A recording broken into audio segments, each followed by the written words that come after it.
All right, welcome everyone to this week's edition of Elections Weekly. We have a little bit of a smaller cast this morning. We were originally going to have Joanna Rowland on, but she was not able to make it, unfortunately. So it's just going to be me and Joe Szymanski. Hello, But everyone. we're going to have a great podcast in for you regardless. We're going to be going over the Alaska poll, which just dropped today, the crowd-funded election Twitter poll from Public Policy Polling. We're going to go over some recent California redistricting possibilities. They might be potentially losing a second congressional district on top of the widely anticipated first one. And then we'll also be going over some of the recent developments in Georgia, which recent outlets have moved either to lean Republican or toss up. And Elections Daily's kind of been on top of that for the better part of a year now. So we'll definitely, you're in for a great show. So don't let the smaller group fool you. So I guess we'll go ahead and start with the Alaska poll. So the Alaska poll, public policy polling. If you haven't seen this over the last few days, a crowdfunding campaign was put up from Election Twitter, which was to poll the state of Alaska, which has not been polled in any real capacity, to kind of see if any of the races there were competitive. There had been thought the Senate race could be competitive, maybe the House race, maybe the gubernatorial recall campaign. And so this is just a generally good idea. So a lot of people donated to it. It smashed the $5,000 donation goal within, I believe, 24 hours, and actually got to 8,000. So they're doing a second poll. Public Policy Polling just agreed to drop the commission for the first poll, which was $5,000. So that's going to two charities. So this was going for a good cause in the end. But I'll go ahead and pull up the numbers here just to give you an idea of what we're talking about when this poll. And some of the results were surprising. Some of them weren't exactly surprising. There's definitely some stuff to look at positively if you're a Republican or if you're a Democrat. So this is the poll right here. Public Policy Polling did this over the last few days. They are a Democratic-leaning pollster. They're rated with a B rating from 538. So they've had some notable hits. They've had some notable misses. And they do have a general Democratic skew to a degree. They are a Democratic pollster.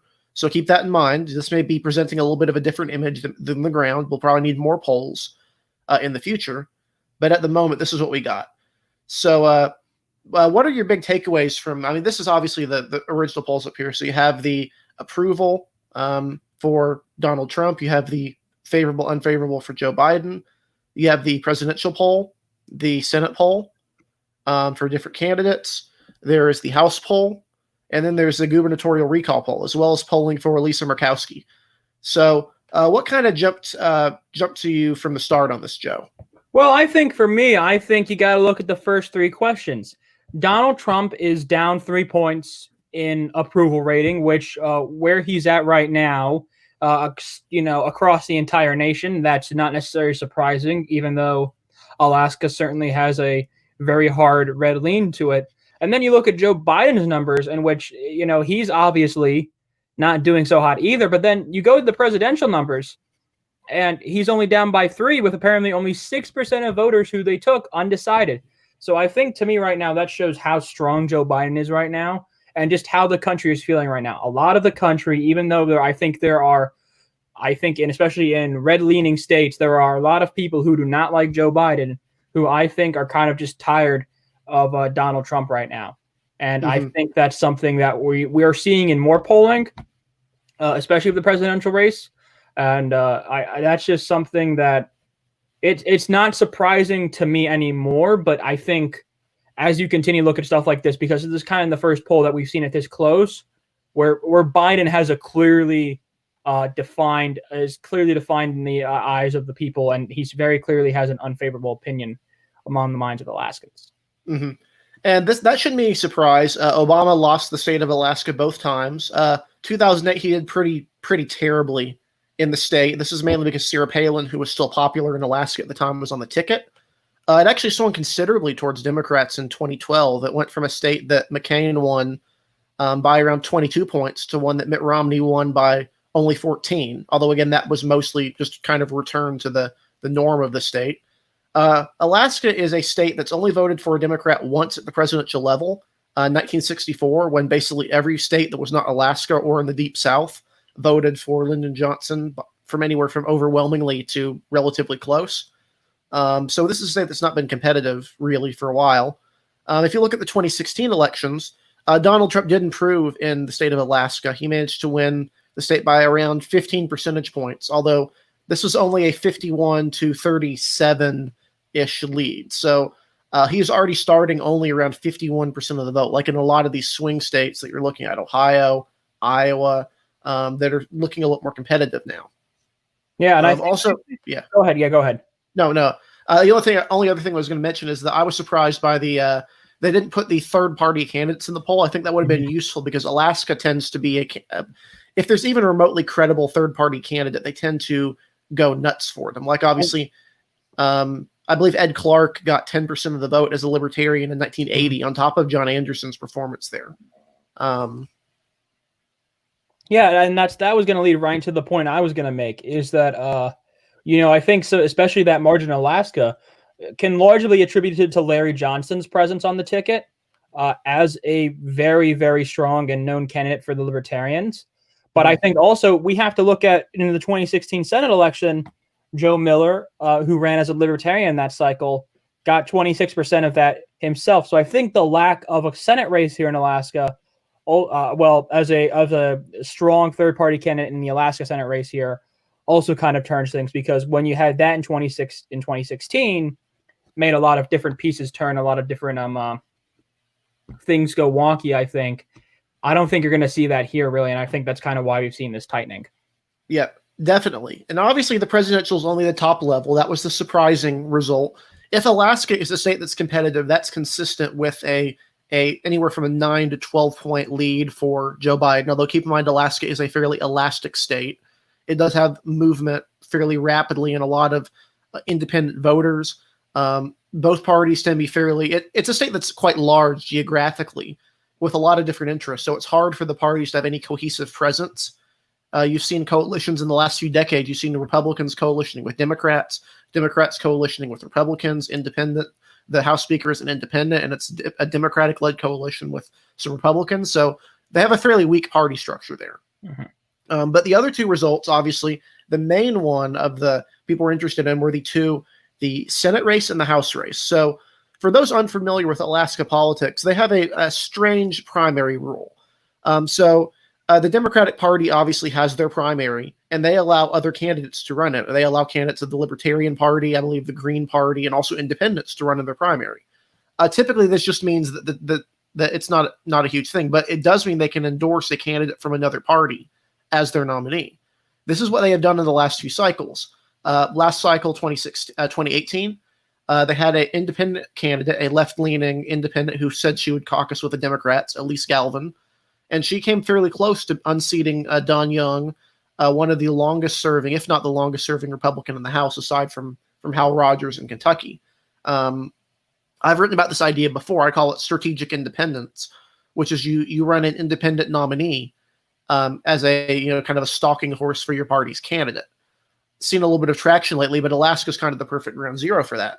So not only is Elise Galvin running again, you also have the presumed Senate candidate is going to be what was his name? Al Gross. Al Gross. If you don't recognize the name, that's fine. I barely recognized it, but he is the independent candidate, and he's got the endorsement of the Democratic Party. So if he wins the primary, he is on the ballot as an independent, but he is endorsed by the Democratic Party.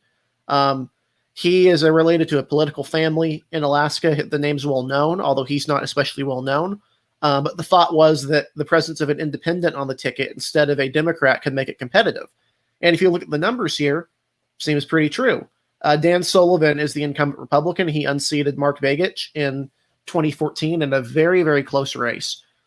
And he's kind of been a generic backbencher Republican over the whole time. And he's sitting at 39%. Al Gross is at 34%, and this is with pretty low favorability and even known ratings. You notice only 29% of voters have an opinion on him, whereas the majority of voters have an opinion on Dan Sullivan. So obviously that's interesting. It's not as close as Democrats would have liked, but it's definitely something that moves the race from a safe R column to more like a leans R, likely R. I'd like to see more polling from this race personally, because Alaska is just known to tend to be weird, idiosyncratic. But that's one thing. And then the other is that there are actually two other big takeaways from this poll. Obviously, Elise Galvin, she's actually ahead of Don Young in this poll. That'd be kind of a coup for Democrats if they could unseat Don Young. Don Young managed to win in 2018 primarily off of his strong backing from Native Alaskan voters, who tend to be more supportive of Democrats, but he's acquired very good relations with them over his decades of service. And then the other, so that one's very close. Democrats are obviously keeping an eye on that seat, along with Montana at large. Those are two at-large seats in the West they're wanting to contest.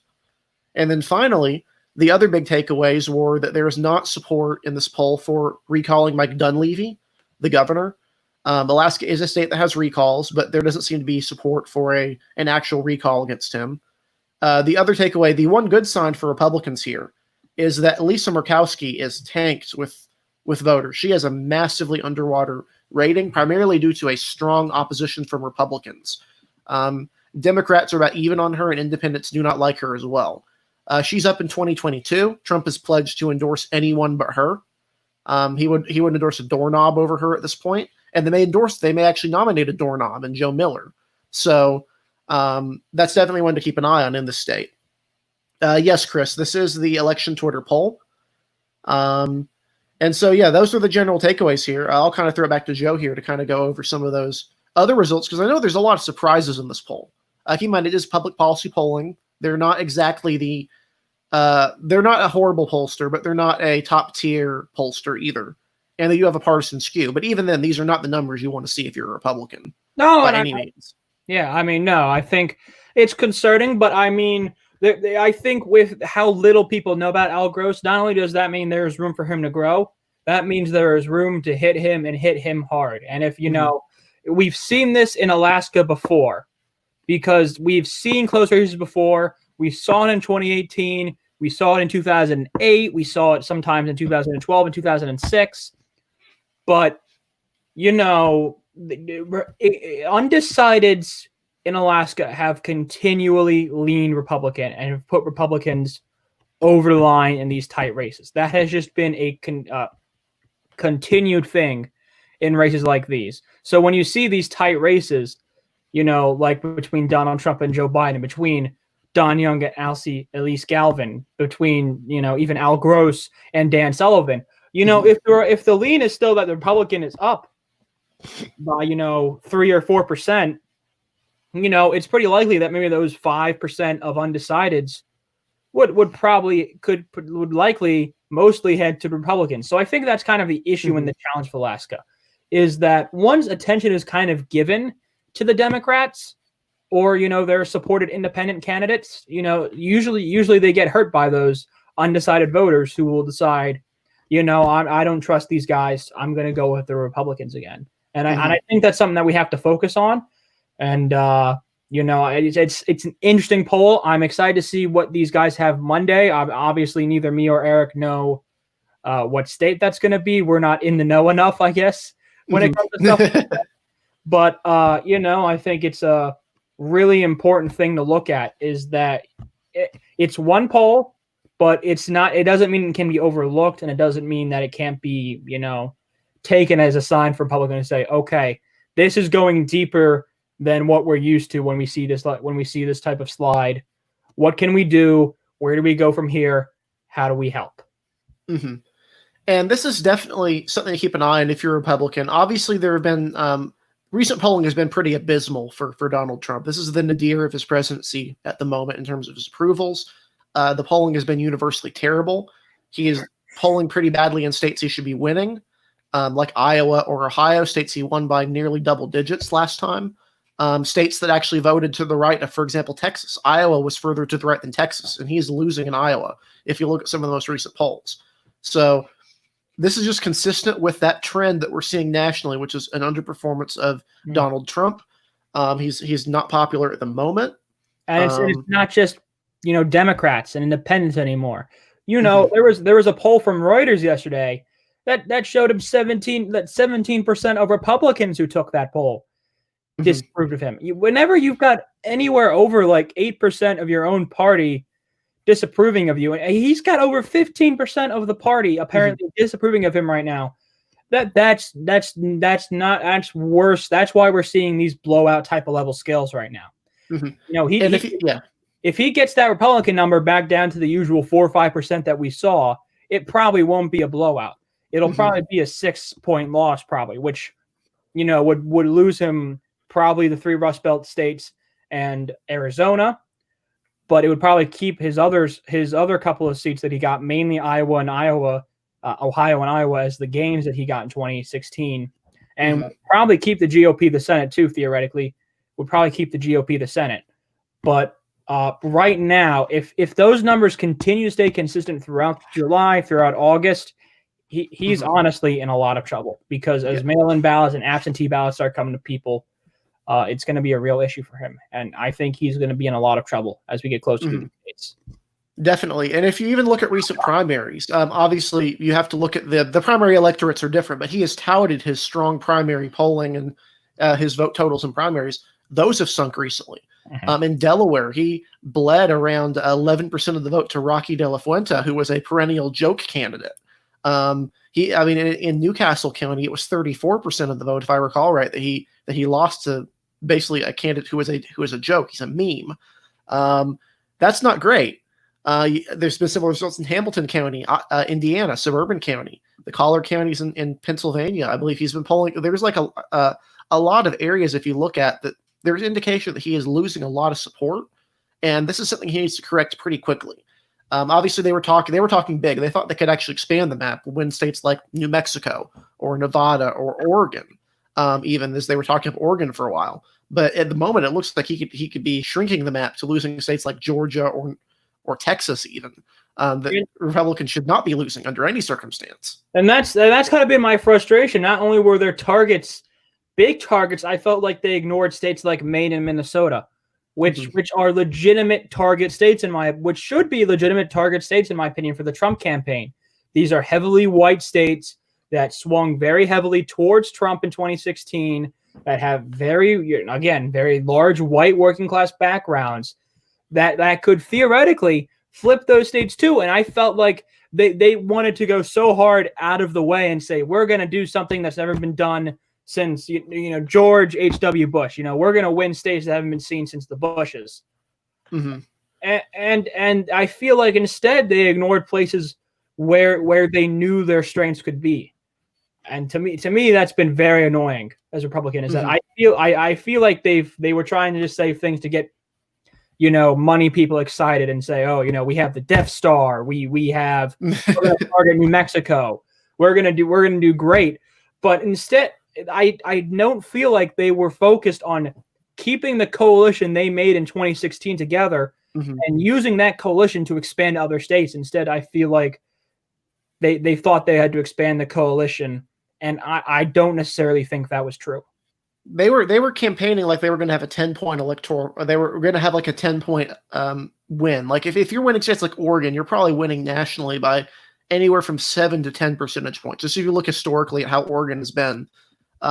They were going in with unrealistic standards. They've been kind of reticent to share their data with Republicans. I know that's been a source of frustration for many involved in campaigning. It's something that they need to fix because they don't have too much time left until voting starts, mail voting and early voting. There's only so much time you can have to correct things. And if people are voting by mail and they're doing so weeks or months before the election, you could have that last minute surprise you want for Joe Biden, like they had with the Comey letter. But it might not matter if half the votes are already in. Yeah. It's definitely something I need to look at. Yeah. No, I mean, Brad Parscale is obviously a guy who he's the campaign director, campaign manager for the Trump reelection campaign.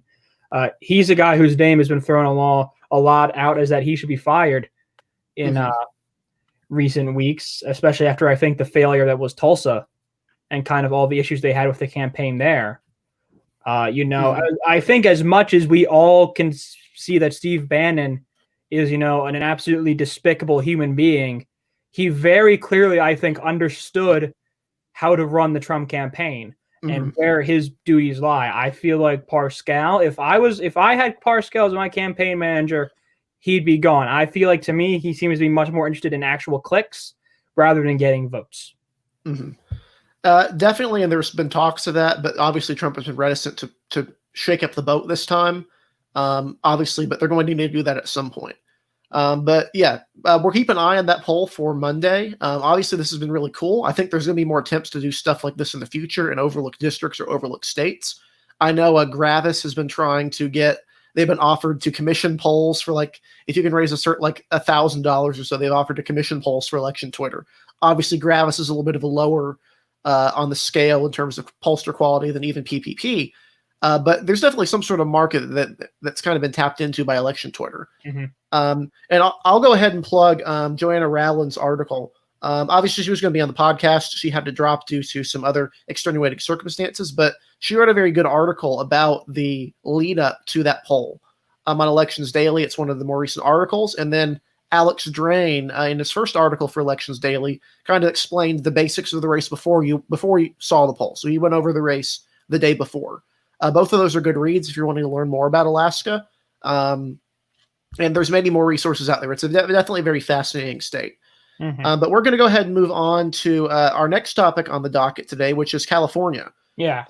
So there have been a couple things going on in California. Obviously, last week we discussed the redistricting scenario. The commission appears to be a little bit stacked towards, on paper. Again, I'm not going to impugn the motives of any of these commissioners.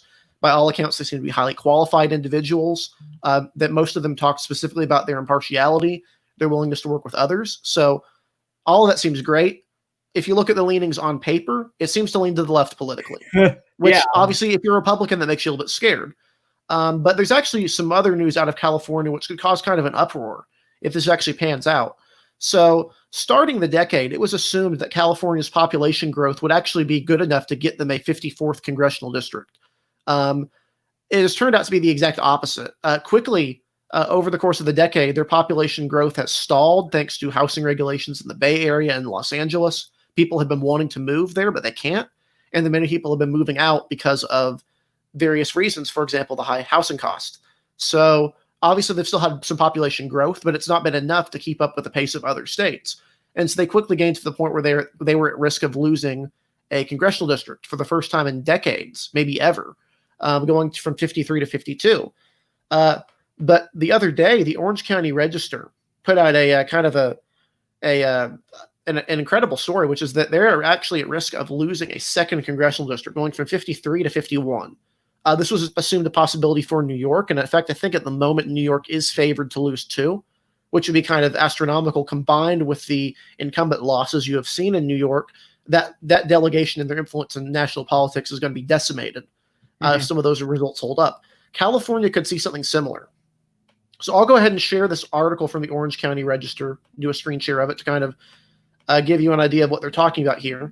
So the particular area that would lose from is Southern California. The population growth in Southern California has just not kept up.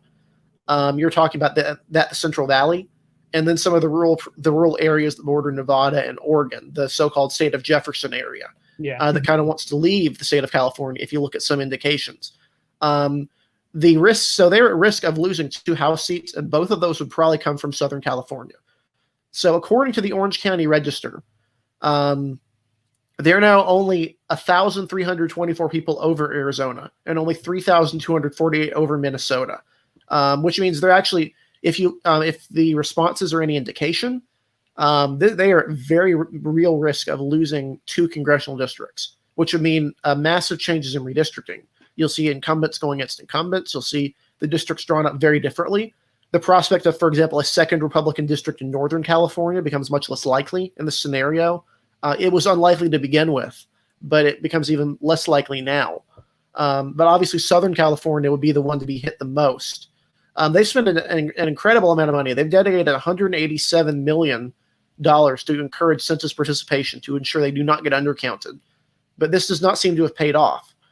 And so now the one of the largest state in the country still is at risk of losing a substantial chunk of its federal representation.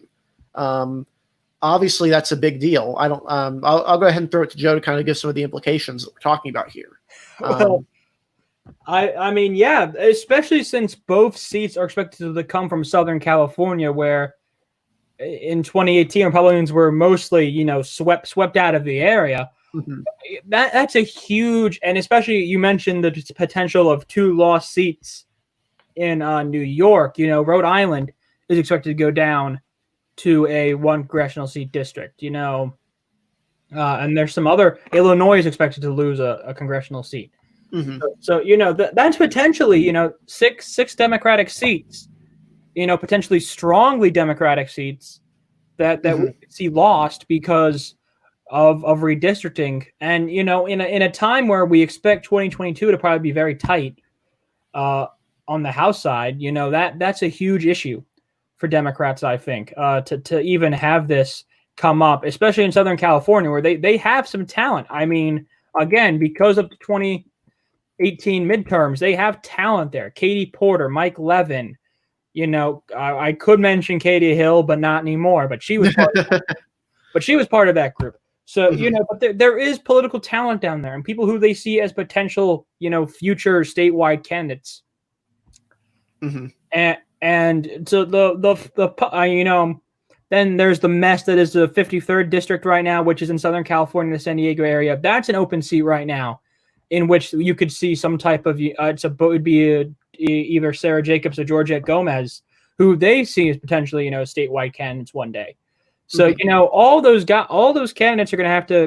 One of those guys are probably going to be thrown into a primary against each other.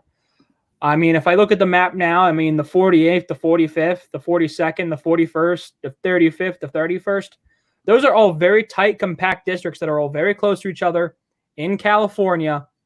That, I mean, if what the Orange County Register says is true, then those are all seats that could potentially have to be drawn together in some way. Mhm. And I'll go ahead and highlight for Miles here. Welcome Miles to kind of in the comments. That could be out of the Inland Empire. So for those unfamiliar with the Inland Empire, that's the general term for Riverside County and San Bernardino. Those are 2 counties that are, if you look at them geographically, they're quite large, but especially San Bernardino. But in terms of population, they're all concentrated around the Los Angeles suburbs. So obviously, there's multiple ways you could do things. For example, that snaking district that goes from I believe it's the 53rd or the 51st, that stretches from Imperial County to San Diego. You could easily draw a like that similar to, but put that in Riverside County, which that puts, I believe, Raul Ruiz, his seat at risk because he has that seat at the moment. San Bernardino, obviously. These counties lean Democratic at this point, and so that could cause problems. Ken Calvert is the only Republican from that area left. I believe his district contains parts of Riverside, and San Bernardino. It's pretty Republican at this point, but you could see some changes there. But definitely Southern California, up until a few years ago, was generally a competitive region, competitive at the presidential level and Republican at the more state or local level. But you've obviously seen shifts in that area recently. But another impact with this redistricting is this obviously impacts the legislature as well. Already, the big split in California politics isn't Democrat and Republican at this point. It's Los Angeles versus the Bay Area, and the Bay Area is obviously kind of the drivers at this point. For example, in the Senate race in 2016, you had Kamala Harris, who was from the Bay Area, going up against a candidate from the Orange County, Loretta Sanchez. You saw that happen. The 2018 gubernatorial race, you had the mayor of Los Angeles going up against the former mayor of San Francisco, Gavin Newsom. So, and obviously the Bay Area came out on top there as well. So that even them losing their little bit of representation could be a problem. This could also impact the Fresno area, the Central Valley, which has seen population problems. A lot of their population doesn't vote because they're either immigrants, legal or undocumented or illegal, whatever you want to call it. But a lot of them can't vote to begin with. So you could see issues with Hispanic representation in that area. This is just bad news for California all around. They're a state that already, if you kind of look at it, they kind of punch below their weight, in my opinion, when it comes to some of the big committees, some of the heavy hitters. You have Nancy Pelosi, obviously, and you have Adam Schiff, and you have some other people. But in terms of like rising voices that aren't, old people like Barb, that sort of area, they're kind of a bit short on that. So to be losing seats and having to have contested primaries against each other could really cause some problems, in my opinion, for California. Yeah. I've tried drawing. Since this is a work in progress. I'm going to kind of pull this up here. I've kind of been working on what a California map with 51 seats could look like. This is so obviously this isn't what the commission would draw. There's probably issues if you're a native Californian, but I've gotten basically to Northern California, gotten through most of that at this point, and so I'll pull this up right here. But basically, the big thing I noticed when I was drawing is that really Northern California comes out pretty fine when it looks at the population numbers with 51 seats. It kind of runs. We've gotten down to LA County, some of the Inland Empire, but you have to go to seat number 22 before you start getting downstate. And obviously, you have 51 of them. A lot of that's concentrated in LA County. But if you notice right here, for example, I have the 28th district here. I don't believe it's finished, but notice that this seat, San Bernardino County, is split into only 3 districts right here. And one of them has to go into another county, has to go into Riverside. If I recall right, San Bernardino is actually split up 3 or 4 ways this time. It could fit more people in a regular map. So, obviously there's sorts of problems you could have. The 24th district, which I think is the current one, is the 25th district, 35th district. Can't even take up all of what's the county right here, Ventura County. So there's problems with a 51 district map, and it's going to cause some major issues in the future. Same with New York. Those are states to keep an eye on.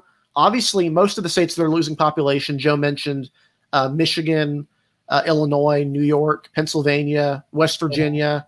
A lot of these states in the Rust Belt region or Rust Belt adjacent, I consider West Virginia to be Rust Belt adjacent. I don't consider them to be a southern state, so it kind of fits in that general area. An upside is that Alabama seems to be on the beneficial side. If California loses that 2nd district, it seems like it might help out Alabama, who are at risk of losing their 7th district. So that would actually benefit Republicans there. And you could argue Minnesota too. You saw they in the article it mentioned that they were only a couple thousand people ahead of Minnesota. So if Minnesota somehow ends up ahead of them, theoretically that could see Minnesota keep its 8th seat. In which case that would also be expected to help Republicans, because that would probably mean that the 7th district as it is right now would stay, and that would be a very Republican favored seat for the next 10 years. Yeah, definitely. And these are the kind of things you want to keep an eye on. Also, the Electoral College. Obviously, if California is losing 2 seats and New York is losing 2 seats and Illinois is losing a seat, that's 5 votes. That's 5 electoral votes that Democrats lose, and they're probably redistributed to states that either are toss-ups or lean Republican. That's not ideal if you're a Democrat. You want to keep those votes and not have them be lost, especially if Alabama keeps their seat. That's a vote that stays Republican, because obviously the Electoral College in most states is winner take all, aside from Maine and Nebraska, where they apportion by congressional district and then apportion the remaining votes, the statewide ones, to the winner of the state. So definitely keep an eye on California. We're going to keep a close eye on those numbers. I don't know when we'll start tracking this on Elections Daily. Maybe when some of the more recent census estimates come in. But there's potential problems out there if you're a Democrat. You don't want to be losing that. Also, Oregon, for example. Oregon is projected to gain a seat, which would mean that seat probably is a toss-up or a lean Republican seat, given how stretched thin the Oregon Democrats are at the moment. Yeah. Sure. Absolutely. Yeah, and I'm going to go ahead and respond to another Miles comment here. The Minnesota map, yes. Minnesota, if it had 7 seats, you could see some of those Twin City seats get a little bit more marginal. It would also, but also, it depends on who's drawing the map. If Democrats are doing it, they could easily stretch out some of Hennepin County, kind of pack the votes in. You could maybe move the Rochester-based 1st district more into some of those suburban counties, kind of gather up some votes there. There's things you can do. But the general gist of it is that this, if this is actually the case and Democrats are losing 2 seats in California, you're probably going to see Republicans be pretty happy about that, even if the commission kind of goes against the Republican Party as it stands right now. And so, yeah. So one more thing we're going to go over is that we've been on the banner of Georgia for a while. Georgia is a state to pay attention to. So obviously we've written 2 articles before. We've talked about them. Kraz Greinitz wrote back in no, I'm sorry. I'm going to respond real quick to Oscar Lover. I do not mean that Oregon is turning red. What I mean is that the current congressional map in Oregon You have 2 safe Democratic seats based in Portland.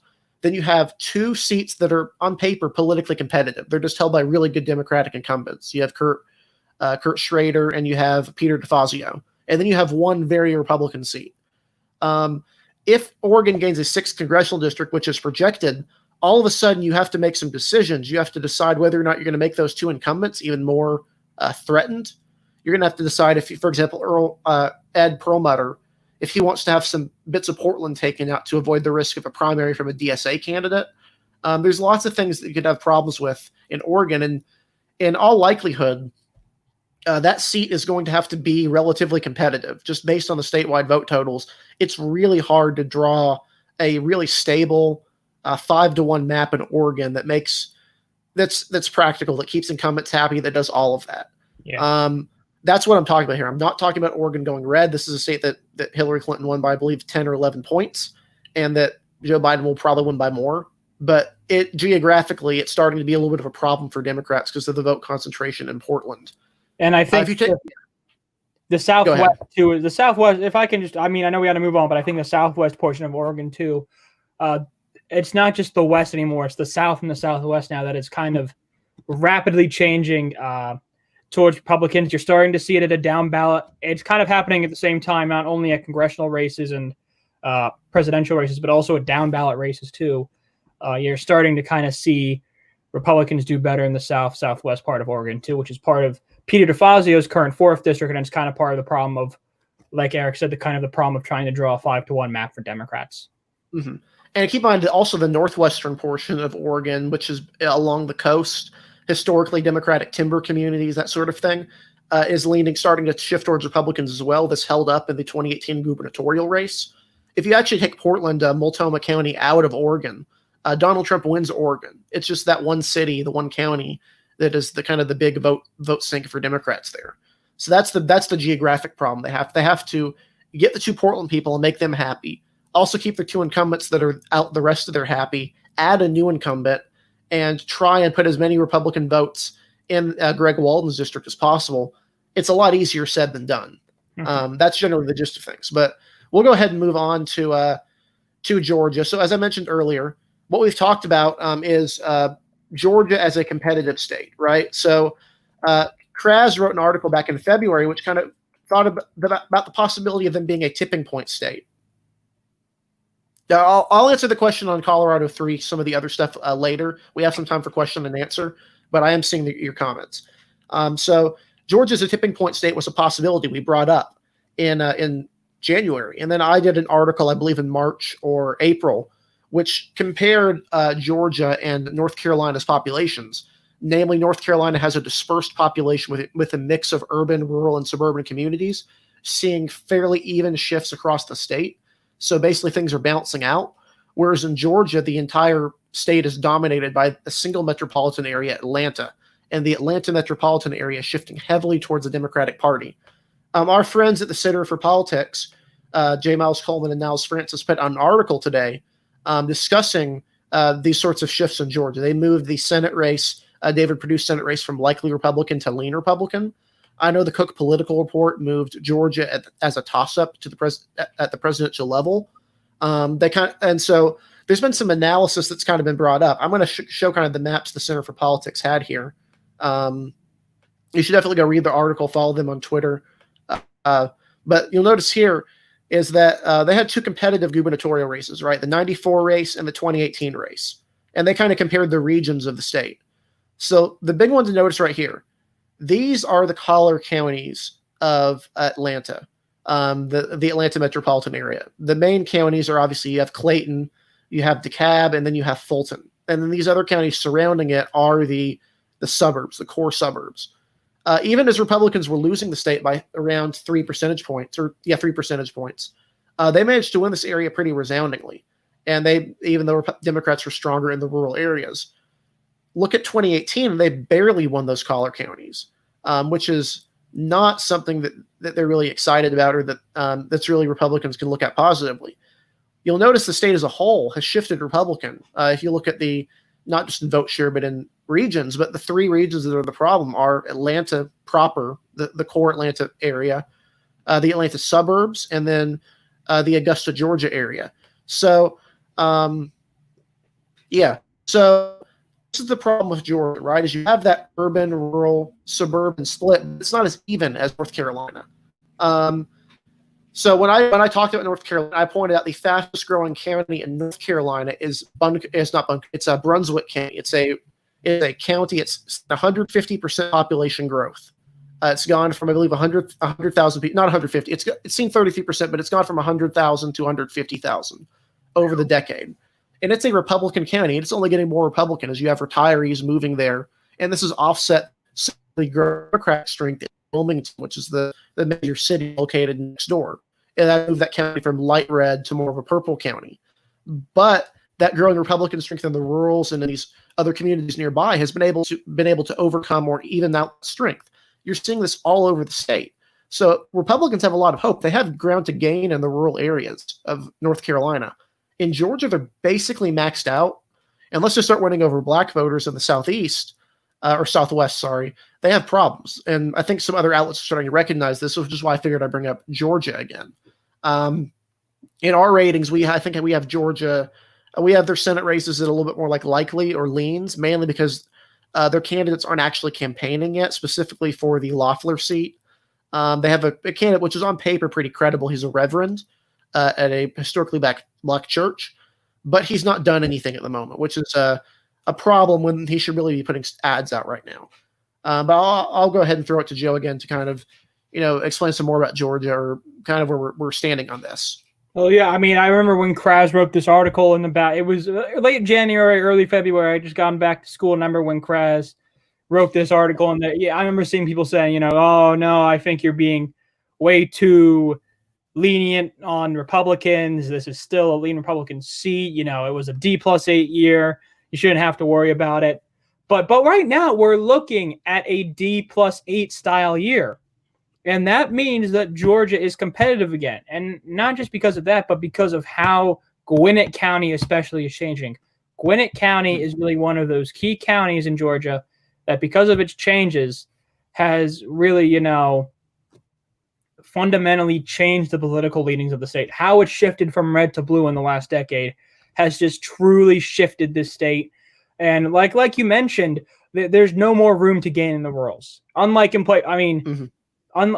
places like North Carolina and Pennsylvania, you have old school style Western area Democrats who are changing to Republicans that has allowed them to offset the movements in places like their, suburban areas around their major cities.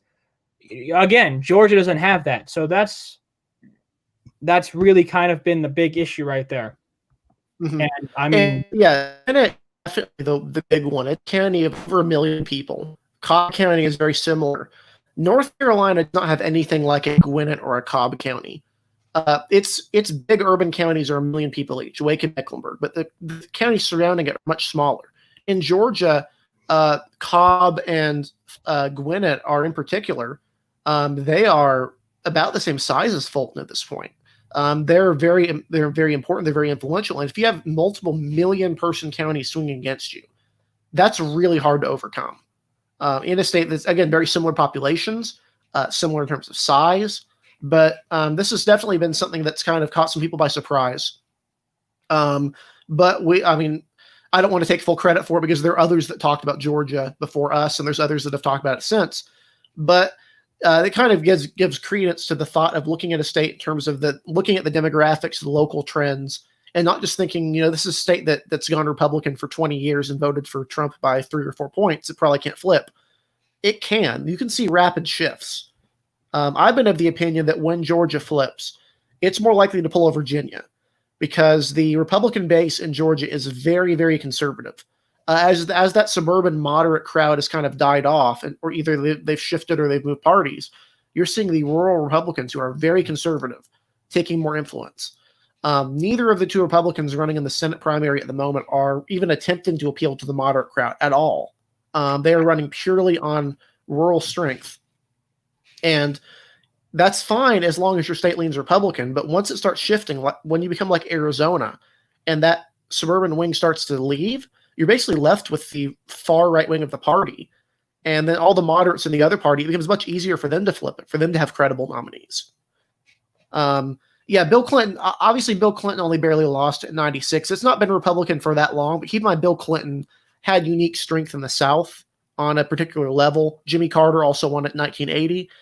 This was more of a pure old school thing, and Republicans still had that strength at the in the obviously the Atlanta area. That's Newt Gingrich's old stomping grounds.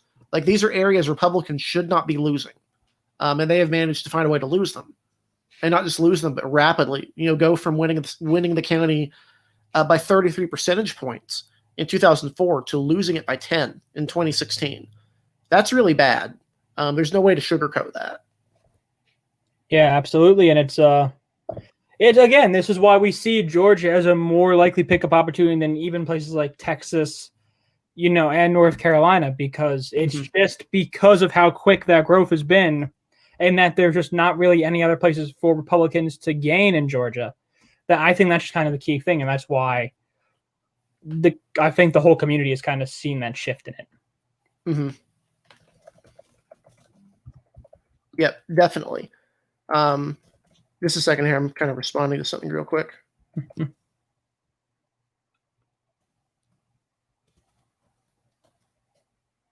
This is more just to pay attention to. Obviously, other outlets like Sabato's Crystal Ball and the Political Reporter noticing movement here. So definitely keep an eye on Georgia. We did an episode of this for the Map Room. Myself, Jared Stone, and Nick Morris. I believe it was the first episode of the Map Room that we did. That's on Old Bull TV, and I'd recommend watching that. Everyone kind of goes into it, an overview of those shifts we're talking about in more detail than we can do here, and with those kind of granular map sorts of things. But we still have a little bit of time left, so I think we can kind of do a question and answer. Yeah. If need be. Joanna may be able to join us, actually. I just went back to look at the chat, which could kind of help her explain some of those basics of Alaska. But I'll go ahead and respond to Jonathan, who's a friend of the show. So what happens to Colorado? Colorado is gaining an 8th seat. Yes, they are. So Colorado is gaining an 8th congressional district. They have an independent redistricting commission, if I recall right. So the district should not be, in theory, drawn to benefit either party. Because the seats will have to be larger, it becomes more likely. So it becomes more likely that this will lose kind of its Democratic major area, which is Pueblo, which is still moving Republican anyway. Right now, at the moment, we have Colorado at lean R. I don't want to get ahead of things, but Lauren Boebert has not been proven to be the disaster level candidate, in my opinion, that we thought at the start. She's pretty quickly distanced herself from QAnon, which may be enough to hold that sort of seat. But it should be fine in the future, unless they decide to grab some of Fort Collins and some of the more ski area places like Breckenridge. I have a friend that lives in Breckenridge, so if that happened, it could be a little bit more competitive. The likelihood of the 8th district, I believe 8th should probably come out of the Denver area, just because of the growth that's been in that area, and that may actually help Republicans. If you kind of look at where the seats are right now, I've tried to draw maps, keeping those 2 rural seats, the 3rd and the 4th, and then having the seat that's based in Colorado Springs. I believe that may actually take in more of Pueblo this time as well. And then at that point, you have Denver, you have a suburban seat, you have a Boulder seat, and that leaves 2 seats for the rest of the state. I can actually show you. I think I have made maps. I've made maps for every state at the moment, and this was kind of a fair district that I made. I've made fair maps in every state. I've just not published them because I can't, for the life of me, figure out QGIS. So I'll go ahead and pull this up here and kind of explain what we're talking about here. Yeah, so this was drawn without party consideration, but a format. So you have the 3rd right here, right? This is actually probably beneficial for Democrats because it gains those ski country areas like Breckenridge. And so the 3rd here is a seat it's still a Republican plus 13 seat. It would have been within 5 points, so it'd actually be a little bit more Republican than last time. But you notice the main seat here, you have the 4th district takes in Pueblo, which people may or may not be happy with. The 5th is the Colorado Springs area. Then you have the 6th right here. If I zoom in, you have the 2nd, which is Boulder and Fort Collins, which those Democratic areas. You have the 7th, which is a Democratic area. The 6th, which is like Aurora, also a Democratic leaning seat. And then you have Denver District, which is District 1, which is overwhelmingly Democratic. The other seat would be 8, which actually leans Republican, because this draws in this county right here, Douglas County, and then some of Jefferson, and then these areas around here, which are kind of historically Democratic mining areas and that sort of stuff. So competitive on paper, but Colorado, I think having a 4-to-4 map seems likely. Mm-hmm. I may or may not go over these maps at some point. I think I'm going to read a lot of them because I've gained a lot of knowledge on states over the last while. That's not a problem when I draw. This is that I get through half the states and I'm like, I'm really not happy with what I did. So I just kind of have to start over. But yeah, that's one thing. One question here. And then I'm going to pull up another question. Maybe Joe can answer this one. This is from Eli Berman. Will Biden significantly outperform generic Democrats in congressional races this cycle? I think that's what you have to talk about, where these apparent generic Democrats are. Because, I mean, there's also an argument I think that can be made that Biden is generic Democrat. He is generic Democrat. He is what the Democrats needed in that term.